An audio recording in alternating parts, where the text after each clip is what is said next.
Welcome friends. Baakiyalakshmi இன்னைக்கு எபிசோட்ல வந்த சீன்ஸ் பத்தி பார்க்கலாம்.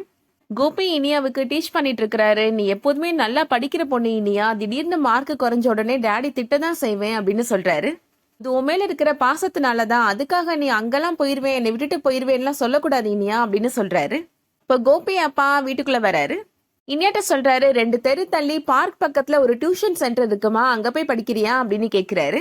அந்த டியூஷன் சென்டர் பேர் கூட பிக்கப் டியூஷன் சென்டரா அப்படின்னு சொல்றாரு. அங்கதான் வர்ஷா படிக்கிறா தாத்தா அப்படின்னு இனியா சொல்றாங்க. நீயும் அவ கூட சேர்ந்து போய் படிக்கிறியாமா அப்படின்னு கேக்குறாரு தாத்தா. அது நல்ல டியூஷன் சென்டரா, நல்லா சொல்லி கொடுப்பாங்களா, எல்லாம் விசாரிச்சிங்களா அப்படின்னு கோபி கேக்குறாரு. எல்லாம் விசாரிச்சாச்சு அப்படின்னு சொல்றாரு தாத்தா. ஃபீஸ்லாம் எவ்வளவு ரூபா அப்படின்னு கேக்குறாரு கோபி. ஃபீஸ் எல்லாம் கட்டியாச்சு அப்படின்னு கோபியோட அப்பா சொல்றாரு.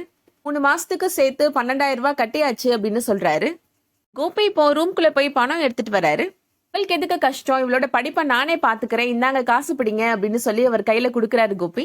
இந்த பணத்தை கொடுக்கணும்னா போய் பாக்கியா கையில போய் கொடுடா அப்படின்னு கோபியோட அப்பா சொல்றாரு. இவளோட மார்க் குறைஞ்சிருச்சு அப்படின்னு நான் பாக்கியாட்ட சொன்னேன், உடனே நல்ல டியூஷன் சென்டரா தேடி போய் அவளே பணம் கட்டிட்டா அப்படின்னு சொல்றாரு கோபியோட அப்பா. ஏன்னா அந்த வீட்டுல உட்காந்துட்டு இங்க ரிமோட் வச்சு எல்லாரையும் ஆப்ரேட் பண்ணிட்டு இருக்கிறாளா அவ அப்படின்னு கோபி கோபப்படுறாரு.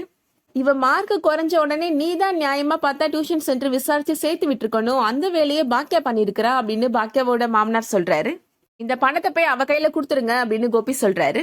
கோபி அப்பா சொல்றாரு, நான் என்ன போஸ்ட் மேனா, நீ கொடுக்கறத கொண்டு போய் அங்க கொடுக்கறதுக்கு அப்படின்னு கேக்குறாரு. ஒழுங்கா இந்த பணத்தை வாங்கி அங்க போய் கொடுத்துருங்கப்பா அப்படின்னு சொல்றாரு கோபி.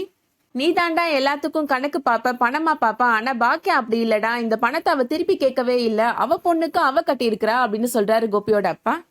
வேணும்னா நீயே போய் அவ கையில கொடுத்துரு அப்படின்னு சொல்லிடுறாரு. கோபி இப்போ அங்க இருந்து போயிடுறாரு. இனியா தாத்தாட்ட கேக்குறாங்க, உண்மையாவே அம்மா தான் இந்த ஃபீஸ் கட்டினாங்களா தாத்தா அப்படின்னு கேக்குறாங்க. நான் எதுக்குமா போய் சொல்ல போறேன், அவதாமா கட்டினா அப்படின்னு சொல்றாங்க தாத்தா.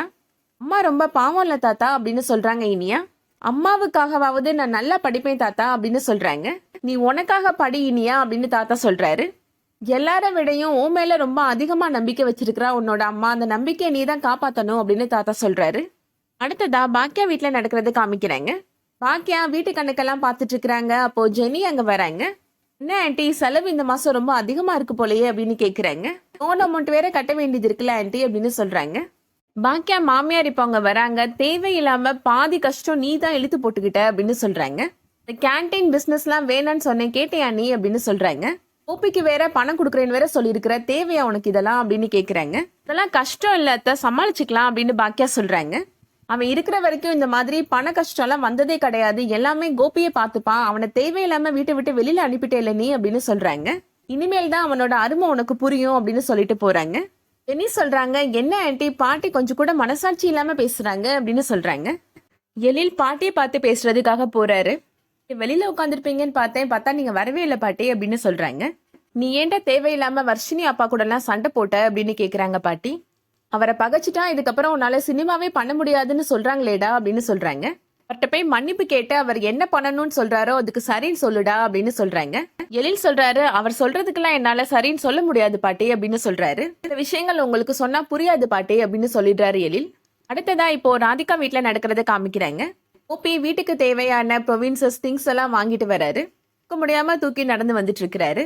கோபி அப்பா நக்கலா சொல்றாரு, அந்த வீட்டுல என்ன பேச்சு பேசின, இப்ப என்னன்னா பொதி சுமந்துட்டு வர நிலைமைய பாத்தியா அப்படின்னு சொல்றாரு. கோபி அதெல்லாம் தூக்கிட்டு ராதிகாட்ட போய் சொல்றாரு, எல்லாம் வாங்கிட்டு வந்துட்டேன் அப்படின்னு சொல்றாரு. அங்க வச்சிருங்க கோபி அப்படின்னு சொல்றாங்க ராதிகா. இவ்வளவு வெயிட் தூக்கிட்டு வந்திருக்கிறேன், சின்னதா ஒரு அப்ரிசியேஷன் கூட பண்ண மாட்டேன்றாளே அப்படின்னு நினைக்கிறாரு கோபி. கோபி ராதிகாட்ட என்ன பரீட்சைக்கு படிக்கிற மாதிரி புக்கெல்லாம் விரிச்சு வச்சு பாத்துட்டு இருக்கிற அப்படின்னு கேக்குறாரு. போன மாசம் எவ்வளவு செலவாச்சுன்னு கணக்கு பார்த்துட்டு இருக்கிறேன் கோபி, அப்பதான் இந்த மாசத்துக்கு எவ்வளவு தேவைப்படும் தெரியும் அப்படின்னு சொல்றாங்க ராதிகா.